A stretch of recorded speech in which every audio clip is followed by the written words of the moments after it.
Things got heated at a confirmation hearing for Port Authority Board Chairman Francis Santos when asked about how the port was going to move forward with a $14 million judgment by an arbitration panel. Santos said he plans on going to the legislature, which did not bode well with some senators. PNC's Tim Blas-McHenry reports.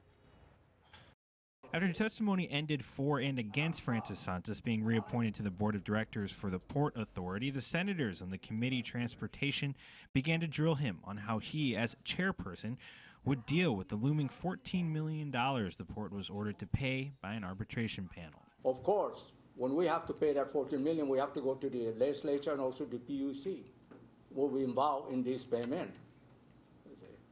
So I was talking already with our finance personnel regarding that issue. Get ready and start preparing just in case that thing will come up.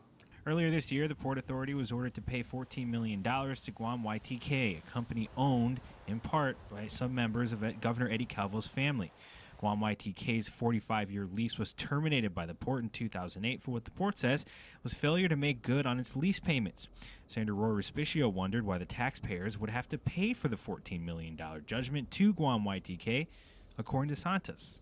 But when you said you have to come to the legislature to prepare, what kind of legislative remedy? Maybe we can ask some help solution how to really obtain that. We're going to borrow $14 million to pay that. But isn't the Port Authority autonomous? Don't they generate their own revenue? And so, in that sense, we cannot use money generated by the port for general fund requirements. And now, when the port's short, the taxpayers are going to have to figure this out. Of course, I understand that, Senator. Also, management will start discussing this, setting up a meeting, how we gonna pay that $14 million. Senator Mary Torres was next, and she questioned Santos' statements to local media that he and the Port Authority Board were not receiving day-to-day updates of the arbitration proceedings from the YTK case from management.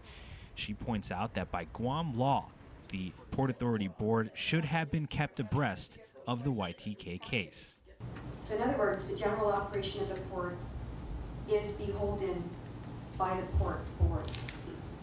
It almost suggests, in reading that as board chairman, your duties and powers are not exercised in accordance with Guam law. Can you comment on that?